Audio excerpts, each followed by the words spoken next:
Our world is changing, and we have no option but to evolve with it. In this ever evolving world, one domain embracing the wave of innovation is the sports industry. From sports analytics to IoT in sports and fitness, the adoption of technology is increasing by the day. What will the intersection of sport and technology look like in a few years? In this episode, we sit with Yama Saraj, a wealth of expertise and a passionate leader of change, using creativity, innovation, and technology, coupled with the power of fundraising for young entrepreneurs using venture capital. In short, he is a techie at heart, economist in mind, and artist in spirit. Enjoy today's episode. This episode is brought to you by Big Spark. Big Spark is the UK's fastest growing data solutions consultancy, translating your business needs into data architecture, strategy, and engineering. Together with their technical partners, they focus on swift and efficient business value delivery. Taking an innovative approach to every challenge, Big Spark is an agile team of over 100 world-class engineers and data scientists pushing the boundaries of what can be achieved with AI, data, software, cloud, and machine learning. To find out how Big Spark can ignite your data solution, visit us at www.bigspark.dev. Big Spark, igniting change through engineering. Hello, everyone, and welcome to the TechSef podcast, where we navigate today's tech wave one electrifying conversation at a time. And today I have a friend that I met some time back in a very interesting stage in my life, back in France, to join us, and has a very intriguing background to join us, have a discussion about different stuff. A, he's a plethora of expertise, I will call him. So I wouldn't want to spoil. I will let Yama go ahead and introduce himself. So Yama, introduce yourself in the shortest possible time. Thank you very much, Raymond. A pleasure to be in your show. So awesome. So my name is Yama Saraj. I'm 37 years old. I am from the Netherlands. I have roots from Afghanistan, and I'm currently based in Paris. And I'm the founder of Sensei Technologies. That's nice. That's nice. Ooh, that's very nice. So yeah, Yama, it's nice to have you on. It's really nice to have you on. So you did mention that you're from the Netherlands. Tell us a bit about growing up in the Netherlands. When did you leave Netherlands? Let's talk about the transition from childhood into the other places that you've had to live in. Well, let's start from the beginning. So I was born in Afghanistan, in Kabul, 1985. Unfortunately, Afghanistan has been war torn for a very long time, and this misery and doesn't seem to be ending. So that's the sadness about Afghanistan. But nevertheless, we were very privileged. We could get the hell out of there on time.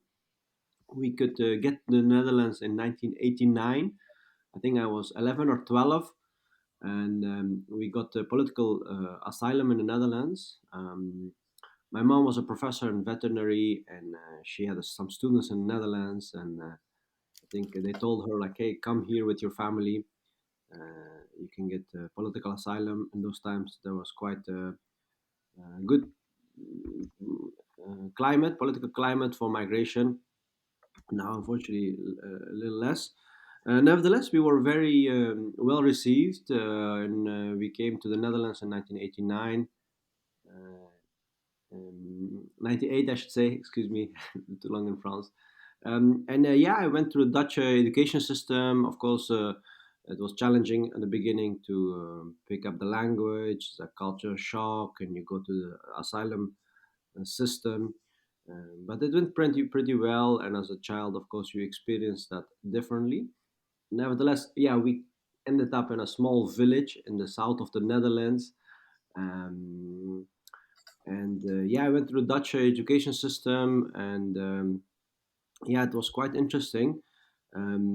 Yeah, unfortunately, we had this right wing populism rising up, and I think post 911. Uh, I think I was confronted with this.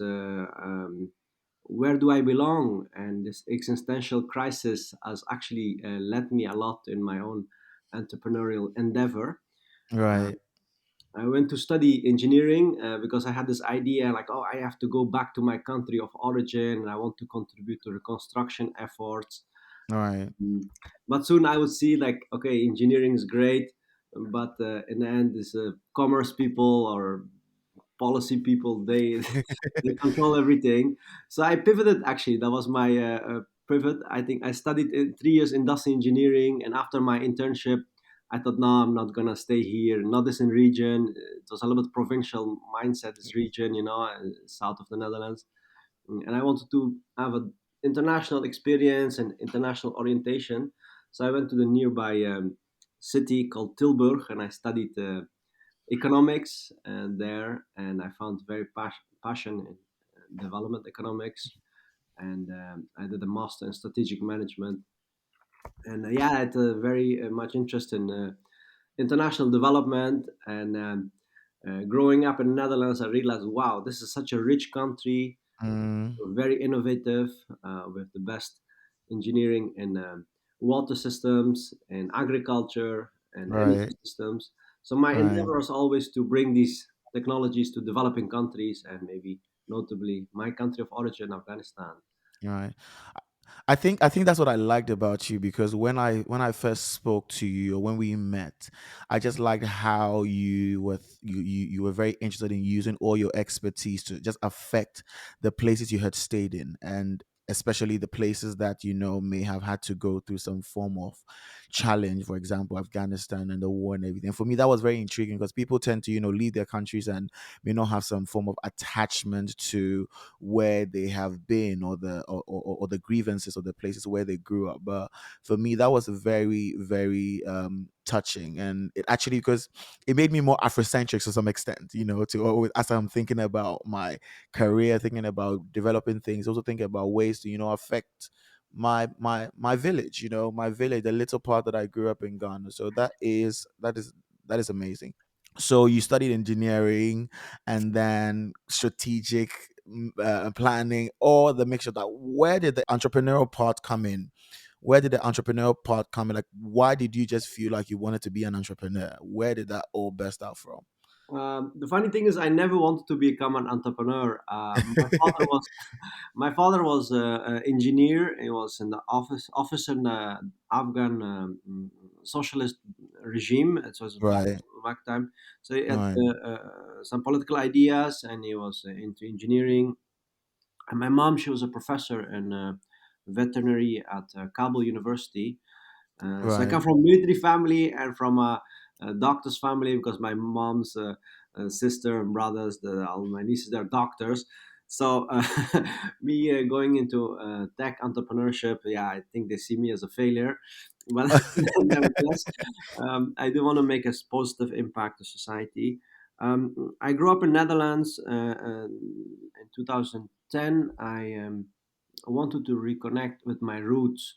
Uh, mm, and those time, I think I was graduating in undergrads in economics, and right, I made a road trip with my friend from Netherlands to Afghanistan to do some humanitarian assistance, some reconstruction efforts, but also right, for me personally to reconnect with my roots, with my heritage. You can imagine growing up in Netherlands. mm, Um, you also realize, wow, I'm so privileged, and yeah, I hear all these news about Afghanistan, about this mm, backward country, like with the, I don't know, extremism or whatever. I wanted to go and check this for myself, and yeah, you also have kind of a survival guilt, right? Growing mm, up, realizing, okay, I'm well off. I mm, want to see if I can contribute to economic development, because after right, all, I studied economics and I want to do something with this. I made right, a road trip to Afghanistan. It was amazing. We went through the former Silk Road, and it was what we were 1 month on the road, and I stayed in Afghanistan half year in this village where is my father from. It's in the north of Afghanistan. So that was really great. That was like surrealistic. You're traveling eastward, and it seems like you're going back in time. Right. And in Afghanistan, I was in this village, like almost literally like 2000 before Christ. So they didn't have running water or electricity, and there is like 80% of the people in this valley cannot read and write. So um, yeah, then I realized, wow, I live in Eindhoven. This is my hometown in the Netherlands, and this is one of the most technologically sophisticated areas in Netherlands, if not in Europe. We have there Philips and offshoots from Philips or ASML, Right. notably one of the most important technology companies in Europe right now. So this contrast between this poverty and underdevelopment in Afghanistan and this um, technologically advancement in Netherlands, this contrast always give me a sense of responsibility. Like, wow, I need to make myself useful to bring these Right. technologies to Right. developing countries and help other people. So I worked briefly in Afghanistan in humanitarian assistance and in development aid. I also briefly worked in Kosovo and Congo, and so I saw in these developing countries this the NGO sector or development aid sector, and I was a little bit disappointed, to be honest, because I saw lack of coordination between these NGOs, but also sometimes some kind of paternalism. There are very good people who want to do good things, but sometimes you have this Western neo-colonialism mindset, like, Right. "Oh, we're gonna teach you how to be Right. civilized." Right. So I was a little bit disappointed in this, and I realized there is a need for, yeah, efficiency or Mm. leveraging technologies. Right. Um, and growing up in Eindhoven, I had a pretty good idea of about the innovation space, about Right. innovating region. So that's actually triggered me to go back, look for my engineering roots, Right. see if I can jump into this startup bandwagon, and with Mm. this using technologies for the development aid sector. Right. And as economist, I also noticed in this 40 years of war, there has been 10 million people from Afghanistan Right. leaving the country, and these were Right. notably higher educated people like my parents. Right. So this Right. is the untapped potential of this country, Mm. and how can we facilitate these people to reconstruct their country of origin or contribute to the economic development? Mm. And that's how I really got into entrepreneurship, because trying to see Mm. like how can we leverage technology to facilitate this Right. effort of Right. brain gain uh, Right. and Right. reconstruction efforts. Nice, nice, nice, nice. You did mention that you are the founder of Sense I or Sense AI. I always call it Sense AI. I don't know. I don't know if we're gonna just get on the bandwagon of everything.ai, everything.ai, because I think at the time it was Sense I, right? But now it's now I don't know. Are you gonna call it Sense So, AI? so the word sensei means in Japanese. Sensei. Sensei, It means what? it means actually literally it means someone who's older than you. So it's like Yeah, sensei. Oh, okay. Ah, so you took it from the idea of sensei. Oh, wow. yeah, I've yeah, never thought of sensei. it like because I do use sensei a lot. Yeah, yeah. So sensei technologies. So growing up in Netherlands, I picked up martial arts. I did Mm, judo. I did. Yeah, sometimes growing up as an immigrant kid in small villages in the provincial cities or villages, you could encounter exclusion or mm, discrimination. all right. But luckily, yeah, sports has been always there, and this also helped me to integrate in the Dutch society, but also build the Mm, mental and physical fortitude to defend yourself, and this helped me a right. lot. I picked up boxing, Thai boxing, and so I always had that thing for martial arts. Mm, And I love this Japanese culture and the Bushido philosophy, the samurai doctrine. And so that's why I thought if I set up a company, yeah, I call it obviously something related to this. And in those times, mm, I think 5 years ago, I think I set up this company, or I started with the idea because registering it, this was just way later. Right. But yeah, the names come from Japanese Bushido and Sensei, and of course we go along with the marketing bus and we change Right. Oh, that is very Sensei Technologies, and we're an R&D company for sports industry, and we're developing sensors for boxing now, and we're developing focusing on computer vision, human pose estimation algorithms. The story is, so I worked in development assistance and right. Kosovo, Congo, Afghanistan, and I realized in these countries there's been a lot of conflict, intergenerational violence, and there's a lack of healthcare facilities, and specifically a lack of mental health facilities and infrastructure.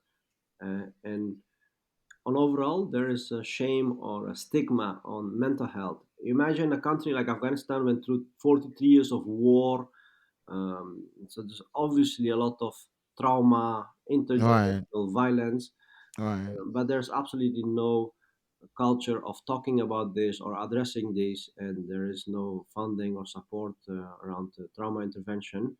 Right. So I did the competitive boxing in the Netherlands. I had a great boxing trainer. I got 12 pairs of gloves, and I bring this to Afghanistan. It Mm, was 2010. It was. I was giving kids boxing classes, and I realized like, wow, this is amazing. mm, I'm contributing to community building, mm, healing, and using sports for development. So this would inspire me to set up this company, and I thought of a concept that was during a hackathon. Uh, mm, to actually make a connected punching bags from used car tires, so I could train my cousins on distance.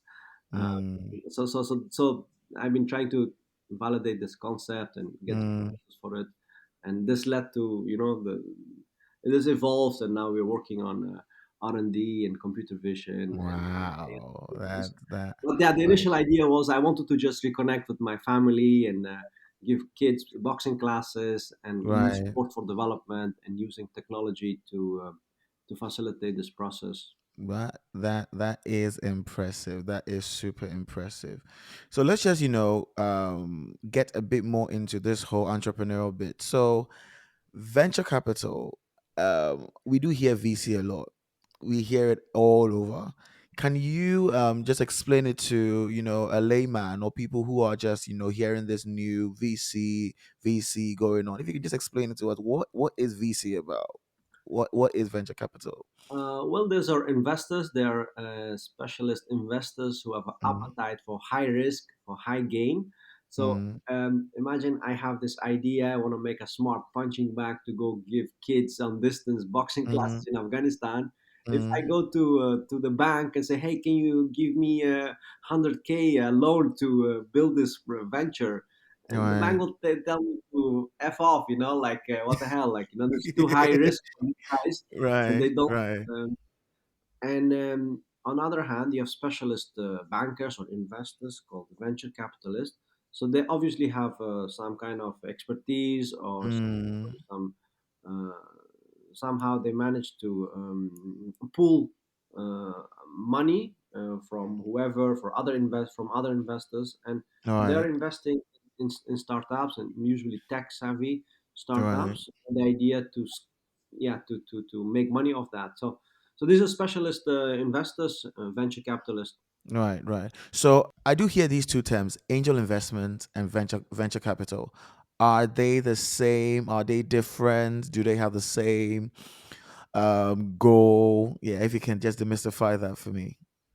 So I think there are different profiles. So in traditional sense of saying, venture capitalists, they are specialist investors. Mm, They want to get your equity, and in return they invest in your company and help you right, get off the ground. But usually right. you have to convince them that you don't need them, that you have already attraction, Mm, that you already have a product or have customers. Um, mm, so I think the venture capital will come later in your mm, financial needs as an entrepreneur. On the other hand, angel investors, so they're more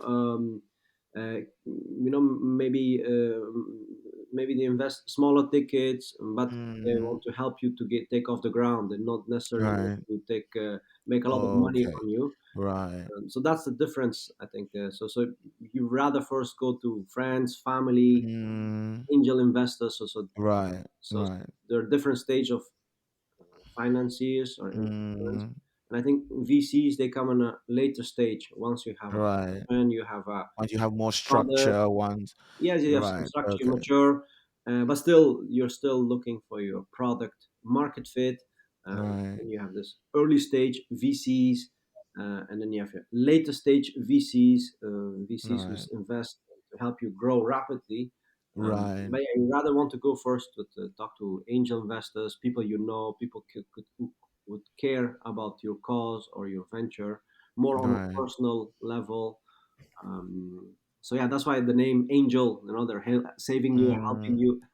Okay, right. So let's just talk about, investing a little bit. What do you think are some of the key factors, maybe in your life, in your personal life, that you look out for before investing into something new, like maybe an innovation? Say you find yourself in that space of having to invest in something. What are some of the key things that you look out for?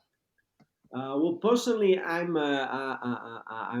very much interested in social and environmental impact.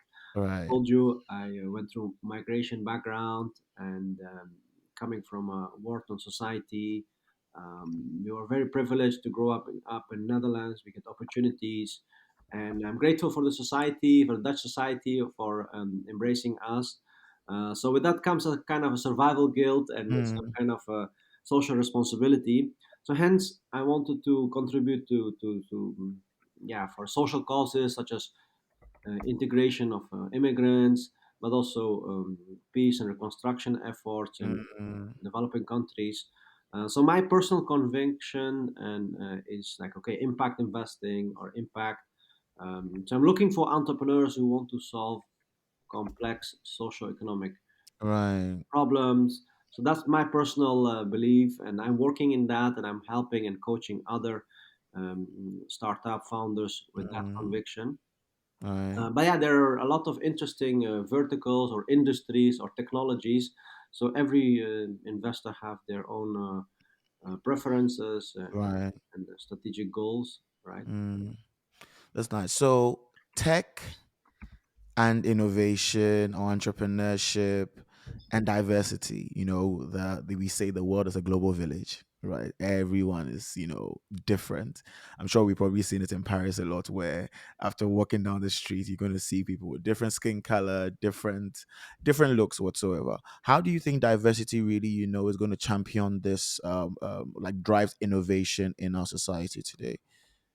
Well, the whole, if you look at the innovation process, the more ideas, the better, right? And if this pool of ideas come from different segments of society, people with different backgrounds, with different cultural backgrounds, but also Right. disciplinary backgrounds, and we can select the best ideas from those, right?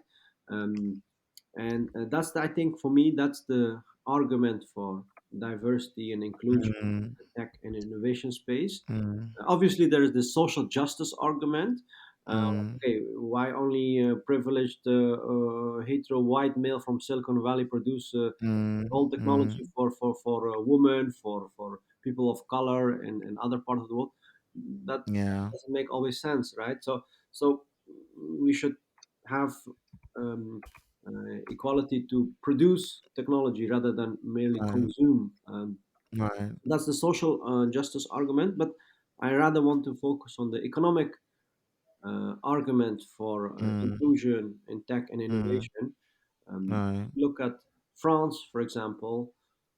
They're making explicit policy Mm, to have more diversity and inclusion in the tech and innovation space. Because there are in the suburbs of Paris, there's a lot of people who never, like who have less opportunities right. to integrate in the French society, but also Right. be tech entrepreneur because the barriers towards entry is huge. It could be huge, Nevertheless, that's why there is need for corrective policy to facilitate that more segments of our society are able to be to leverage technology to create value for society. Right. So, in other words, not all founders are equal. Right. If you're, for example, a woman founder or someone from a ethnic background, yeah, you could have less access to strategic resources to Mm, start mm, a venture. People could disproportionately question your authority, legitimacy, mm. deter you from starting your venture. So there is much to say about inclusion, uh, the innovation and tech industry. Right. Right. Right. Awesome. I mean, currently we all know the world needs more entrepreneurs, right? Um, if the world is to move forward, I think entrepreneurs are the people who define and sort of shape how the world becomes. They are the backbone of every economy, as we can tell. And but that being said, can anyone become an entrepreneur, or do you need some specific skills or talent to become an entrepreneur? That's a great question. I've been looking into literature on entrepreneurship, and this is still the debating going on. Is are you born with entrepreneurial genetics, or can you actually learn entrepreneurship? Right. Personally, I believe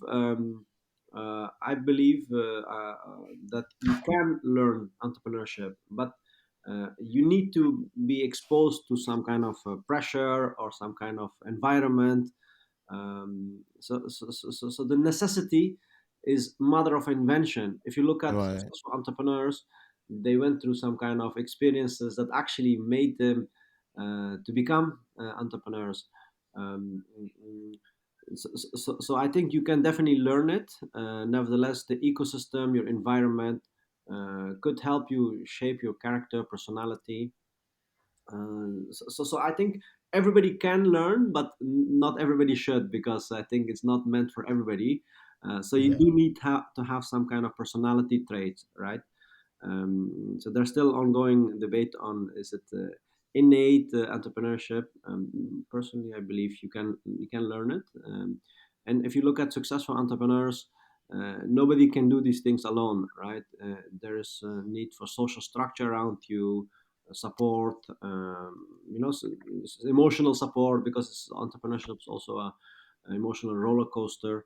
Um, but I think if you look into this immigrant background or immigrant experiences, I think my parents, for me, they were entrepreneurs, even though they didn't go into venture. But the Right. decision to decide, like, okay, we're gonna leave this part of the world and we're gonna go into some new part of the world where we don't know, but we believe that there might be better chances for us. So that's itself is a risk-taking behavior, and so they expose themselves to this kind of risk, and maybe not themselves, but us. It made us more entrepreneurial Mm, and seeking for opportunities. But yeah, I think you definitely can learn entrepreneurship. There is there's a lot of opportunities these days. mm, Societies are realizing this, to creating decent policies, but also educating the population to be more entrepreneurial. Awesome. Awesome. So, I mean, if entrepreneurs are out there, if you're an entrepreneur and you're listening, what Yama said, it's not like you are born to be an entrepreneur. You can actually become one. Well, I think there are many factors that determines the flow of an entrepreneur, but basically, I think everyone can become entrepreneur. Um, so another question is that, so now that we are all becoming entrepreneurs, right? No, no, with the right skills, to be fair. With I the said, right skills. Yeah. I said everybody can become an entrepreneur if they really want to learn, but I Yeah. don't Yeah. think everybody should become entrepreneur. Yes. Yeah. Yeah. So let's all assume that we all want to become Yes. entrepreneurs in this case. Now that we all want to become entrepreneurs, I want to become an entrepreneur. Okay. And that we all want to become entrepreneurs, Yama. So if anyone could start a new business today, what will you recommend that they start with? Yeah. Well, I when early on I mentioned actually, I shared with you my own entrepreneurial journey. I actually never Mhm. wanted to become an entrepreneur. I just got into do this because I work in development assistance and I saw a lot of issues there, and I thought I can do this better, or you're encountering a problem. So I think successful entrepreneurs, they fall rather in love with the problem rather than a product they're building. So, aspiring entrepreneurs, I think you should focus on understanding the complexities of a problem that you really, really want to solve, and you need to fall in love with this problem and understand the customer needs and the market dynamics. And my advice would be is to focus rather than on the building a product, rather focus on understanding deeply some kind of problem you want to solve. Really. Awesome. I mean, I loved what you talked about, focusing on the problem, right? Focusing on solving the problem. But with any business, you also need to make profits, right? I think Mhm. that's, yeah. Every business needs a profit. If you are going for funding, if you are trying to secure funding, I mean, most investors or most VCs needs to know they need to know that your your business is viable, right? And then they are not wasting their money. Mm. So with that in mind, how do you sort of balance the pursuit of profits, right, with addressing the social and environmental issues that you have your business set up to deal with? Yeah, you said it very well. So I'm telling you about my business. So I started, the problem I'm addressing is mental health, mental wellness, well-being, and the social stigma around that. Initially, I wanted to address mental health, mental well-being in conflict-affected communities, refugees, but obviously. Trying to build some connected punching bag from used car tires to address also environmental issues. Soon you realized exactly like, okay, this is very hard to make money with. Mm. Then I realized, okay, I'm really passionate about this social impact. I still want to do this. This is the starting point of my journey. To finance this, I need to serve higher end in this pyramid. Uh, uh, so to finance my social mission, I'm selling services to companies. So we are specialists in computer vision, human pose estimation. We have the French boxing federation as our client, for example. We were developing AI solutions. So we're selling services, or we are developing some wellness, well-being for corporates, for the corporate sector to prevent burnout. So I'm selling Right. wellness solutions higher end, and with that I can ask a little bit premium, and with that we are financing sport for development and less privileged communities. But as you said, it's very hard to find this balance between um, for profit and non-profit, and this is the struggle of many social entrepreneurs like myself. Okay, if I'm economically rational, I focus only, serving the higher end of the market. I can make money, but I'm also passionate about making a social impact and serving the less privileged people. So so the key is to find this balance. And as you said, not all venture capitalists or investors could care about the social impact, but I'm very happy that more and more investors are having a focus um, on social environmental impact. So these are called impact investors. And I think there's also a need for more policy on this to facilitate this. You can give um, tax cuts or incentives that people invest in social ventures or social entrepreneurs, because that's exactly what our society needs. So that's what I would answer to your question. That's amazing. That's amazing, Yama. So let's just get a bit into your personal journey. What's the best and worst investment you've ever made? Let's start with the worst. Let's start with the worst. What's the worst investment you've ever made? Worst. No, I haven't been into the investment game. So I did 1 year venture capital traineeship. It's called Included VC. It's an Yeah. initiative by by 12 European VCs. So they want All to right. foster more uh, venture capitalists, because All usually right. VCs, they are um, from privileged backgrounds and small circles.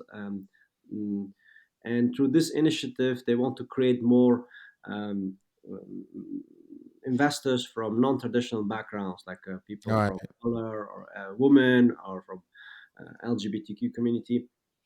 It's a great initiative, included VC. You can apply for it if you're an aspiring venture capitalist. So I did All this right. fellowship, and I meet a lot of amazing people, like great All right. fellows. I made a great uh, connection in this industry with the VC industry, understanding the other side of the table. But same All time, right. I've been trying to raise funds for my own startup. So I Mm. embarked temporarily to learn to be a VC. So I didn't Mm. pursue this. So I thought, okay, I will.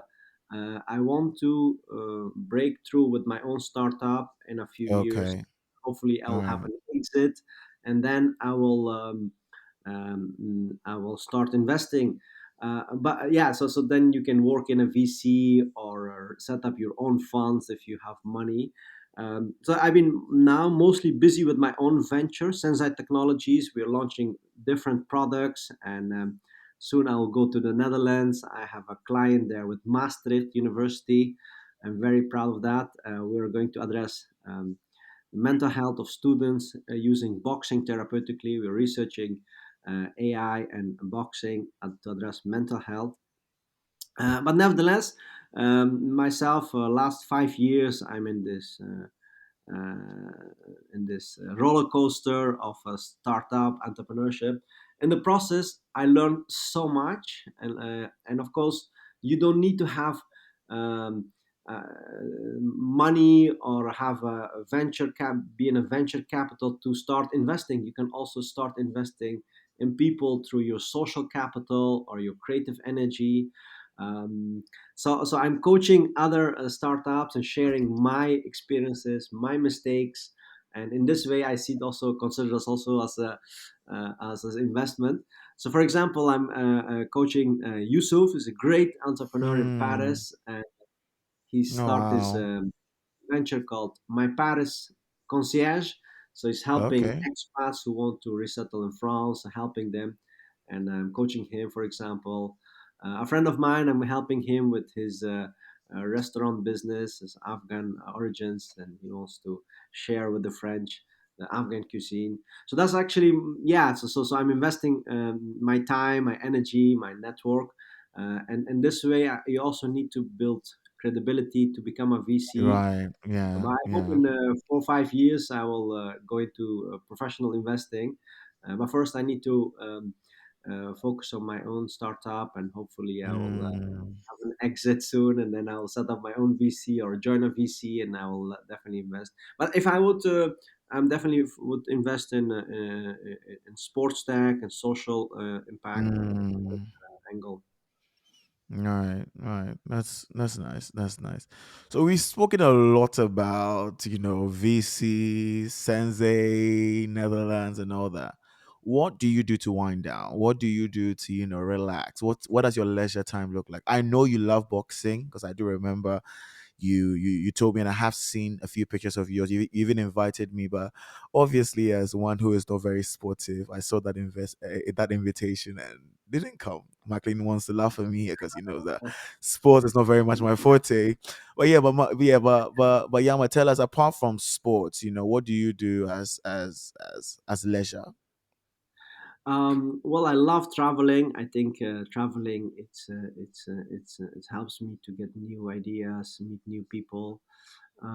So I love to travel, but mostly it's for work. So I think it's less leisure. I love playing chess, by the way. So I don't know if you consider sports, but I love playing chess. I really enjoy doing that. I'm not that very good at, but I'm trying to learn every day. I read a little bit. I read now and Mm. then when I have time. Yeah, unfortunately, I was not very musical, but now and then I try to catch up and I learn some music. I know you're very much Oh, into music, nice.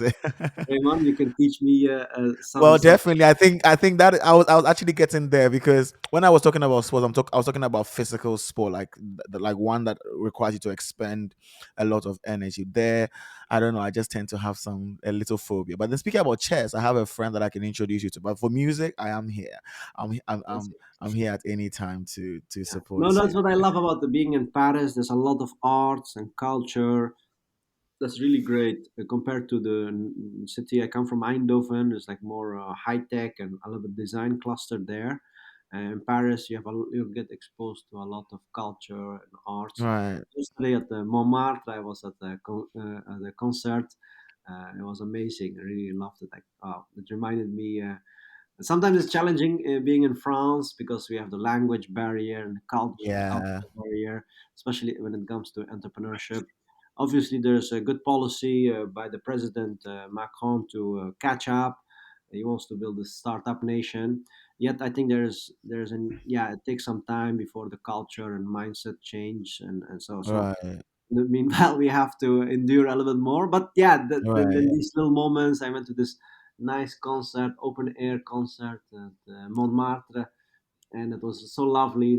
That's why I realized, like, wow, I love being in France. I love being in Paris. You get exposed to a lot of culture and art. I definitely should visit again. I know I kind of miss Paris a little bit. So maybe this time I'm coming with McLean. You get to see this brilliant mind here.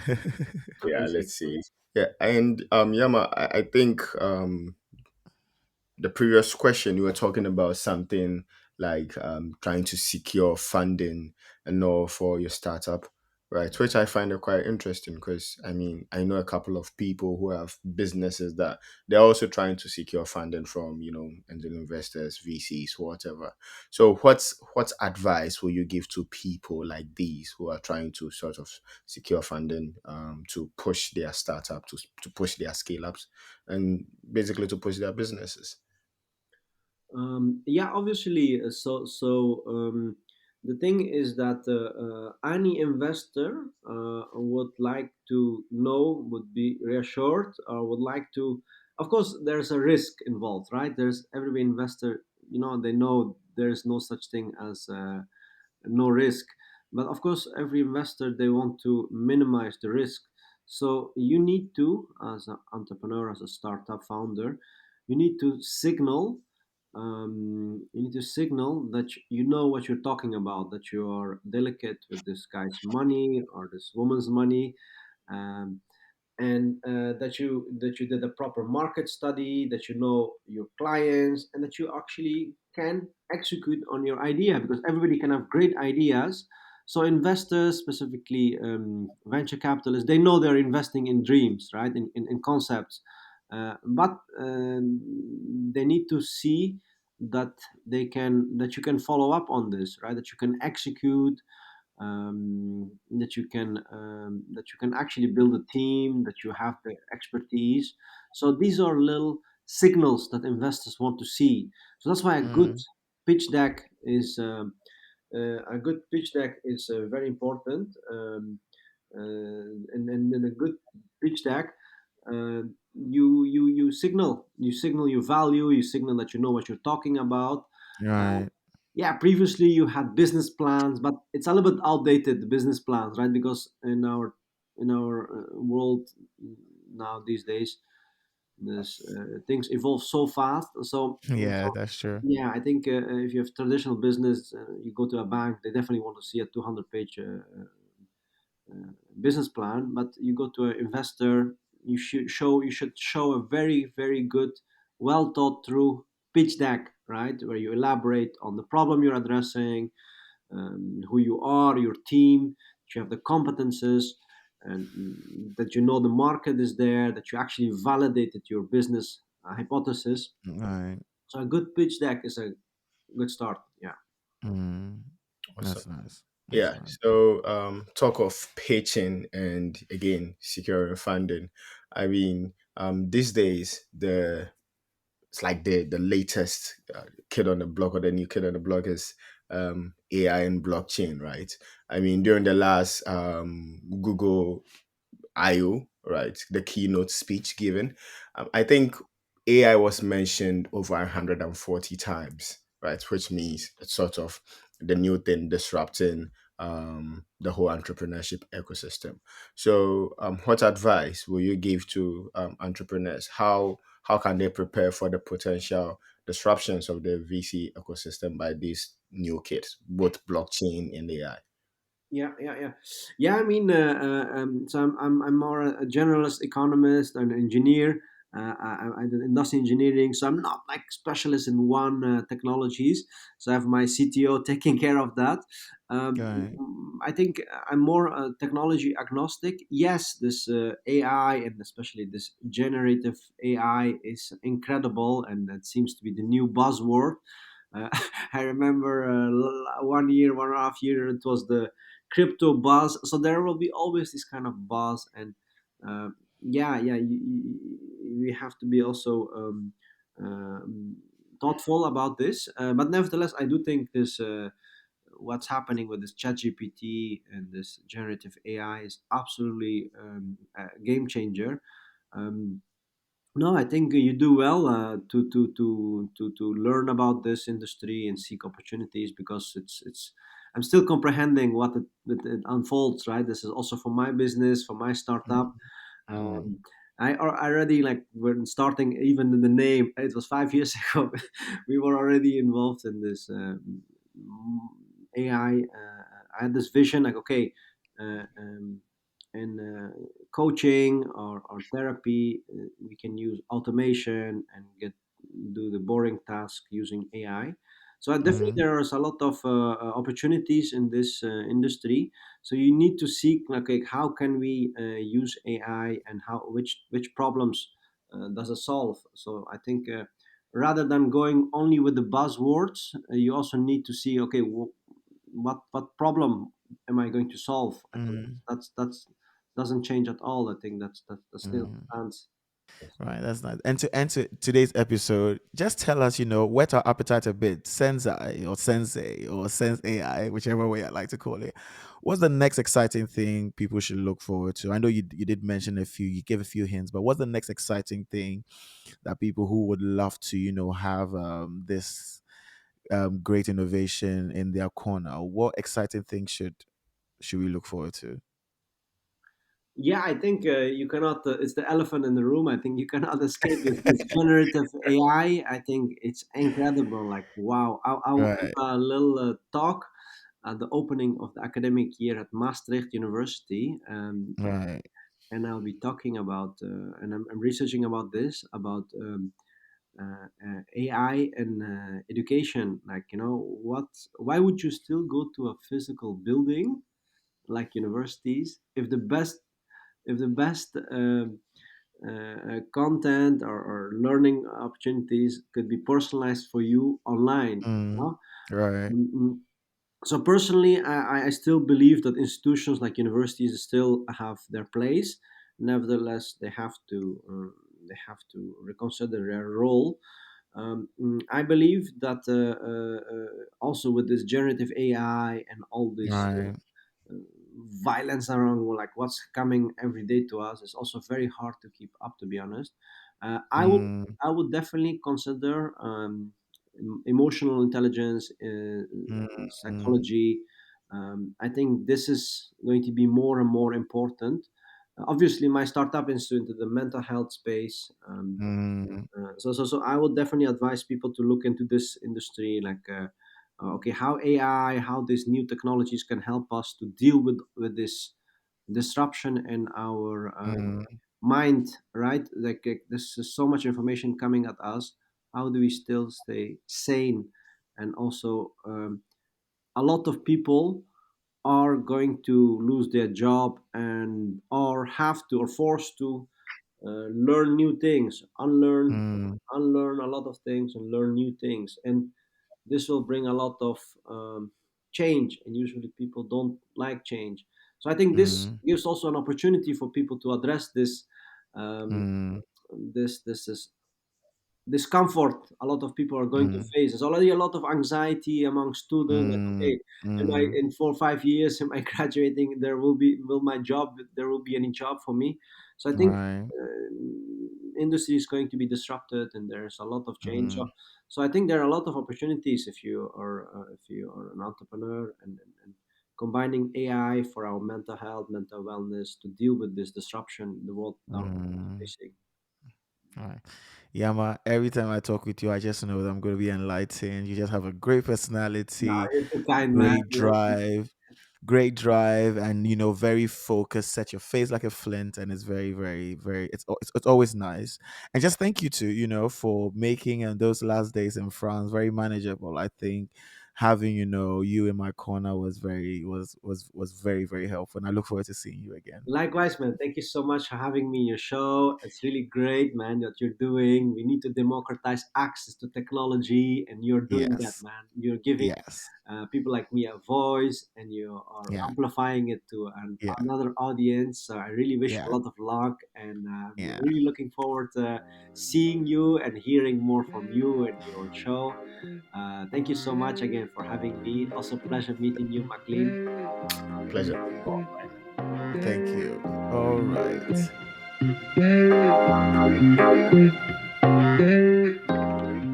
As the sports industry embraces the AI wave, and as entrepreneurs come up with new ideas, Yama reminds us that the key thing that will set you apart as an entrepreneur is to be passionate about the problem you're trying to solve and not just be attached to the product you are creating.